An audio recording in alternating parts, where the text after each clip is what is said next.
Greg Madia, beat writer for James Madison University football. I'm Jim Sacco, sports editor at the Daily News Record. We're going to talk a little bit about the hiring of Kurt Cignetti, 8th coach in James Madison football program history.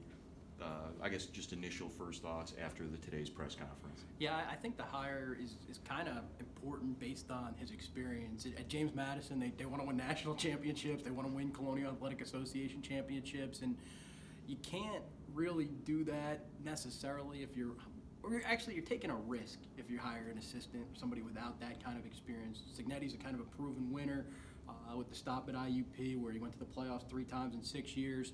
When he went to Elon and took that program, which, I mean, you're talking about the same team that played out here at Bridgeport Stadium in 2016 and was absolutely hammered by JMU when Brian Shore was hurt and Cole Johnson stepped in for a day and was the quarterback. He took that team and brought them back this past season, and they beat JMU. So you're talking about a guy who knows how to stabilize a program, turn a loser into a winner. And also, you look at his Alabama blueprint, which we heard all about. This might as well be Tuscaloosa North now. But you're talking about a guy that understands what it takes to sustain success. He made a couple of, and I guess this is good for a head football coach, made a couple of bold, well, what I would call maybe boldish statements during his presser. And I'll just go over, the two that I made note of. We will lead the conference in rushing. I think this is the Alabama of FCS. The second one, we can chalk that up to his background with Saban down in Alabama.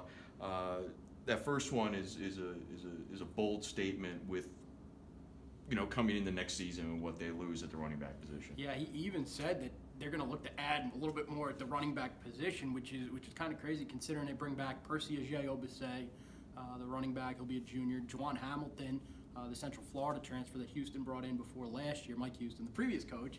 I'm so used to saying just Houston, but Mike brought in Hamilton and Percy Ajayi-Obase. They do have a commit in the class, Austin Douglas out of Georgia. We'll see if Cignetti will be able to keep and hold on to him. Whether or not he signs is yet to be seen. But I saw another offer to go out to a different running back in the past couple of days, so it certainly looks like they want to bolster that running game. You look at what Elon did. You think back to the game in Harrisonburg, it was Malcolm Summers running all up and down the field against JMU. So you can see it's evident that running the football behind a big offensive line, he's bringing an offensive line coach with him from Elon.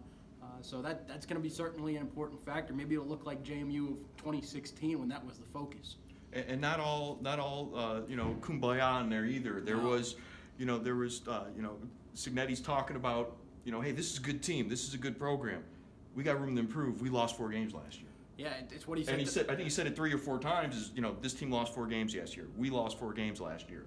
JMU lost 4 games last year. He just kept bringing up 4 losses. Yeah, it's the same thing he said to me on Saturday when I talked to him over the phone. He said this is a great program. This is a team that is more talented than everybody else. But if you're more talented than everybody else, you shouldn't lose 4 times. So I think that's an important factor, is that he's coming in not only with an idea of what JMU has strength-wise, what they're good at and what they do, from seeing it from the league perspective, having played in them the last 2 years. He also knows what he used to beat them. He knows what's there that JMU needs to improve. I think you heard it a little bit with the running game, and I'm sure there are some things with the offensive line that need to be cleaned up. And I wonder about the quarterback position too, what he does there. And he talked about balance as well. He was asked about his offensive philosophy, and after he said, we're going to lead the conference in rushing, he went back to, we're going to be balanced. I mean, so what do you see balance-wise? I think Davis Cheek, the quarterback at Elon, is a prime example. He was good both running and throwing the football, threw it when he needed to after the defense was brought in because of how good the running game was, and they were able to connect on play action or run-pass option. So I think you'll see some of that with JMU moving forward. He doesn't seem like a guy that's going to change his philosophy just based on where he is. He seems like he's going to stick with what he knows, and I'm sure he's bringing a lot of what he did at Elon, maybe aside from the defense, because they were 3-3-5 at Elon. He said, they're going 4 down at JMU defensively. I think that's maybe where you'll see the biggest difference. I thought was interesting was the transition.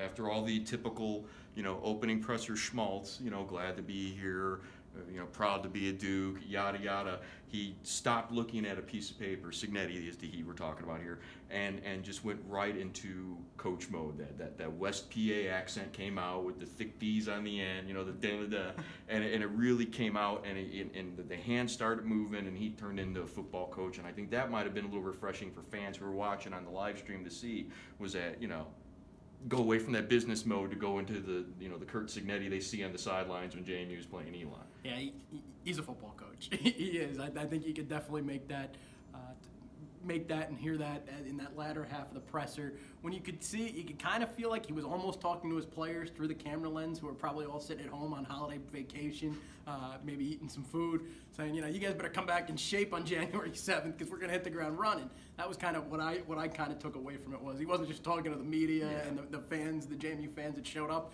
for the presser, but he was also talking to his players who were paying attention. Yeah, lay off the pumpkin pie. Don't add that third piece of pumpkin pie after Christmas break. Here's a guy who comes in. He's coming in 2 days before, 2 days before early signing day. What kind of challenges is that for a head coach coming into a program like this? Yeah, I think it's just tough because the relationships that you need with recruits and you need with commitments just aren't there. They're not there yet because you've only had a day and a half to try to establish them. Now, some of the kids he does know from having offered those same prospects when he was the coach at Elon. Then you kind of got to flip the hat, flip the polo, and say you're representing JMU. So I think that's a little bit difficult. The prospects that I've talked to, Darian Davis, Hunter Bullock, cornerback from North Carolina, tight end from South Carolina, they both said they're still coming. And they're early enrollees, so that'll happen on Wednesday. They'll send their letters of intent in. Some other guys are still up in the air about whether to sign this week or wait until the traditional signing date, that first Wednesday of February. So I think that's okay. Most of the kids, though, seem to be pretty positive with the reaction of the Cignetti hiring. So it's just a matter of whether or not they sign the paper this Wednesday. Or if they wait till February. Yeah. Well, I think that's it. Greg, thanks for everything you've done this week, keeping everyone informed, especially me. You make my life very easy, and that's why he's getting a steak and a beer dinner before he heads home for the holidays. Have a good Christmas, Greg. You too, Jim. And you guys have a good Christmas as well. We'll talk to you guys in 2019.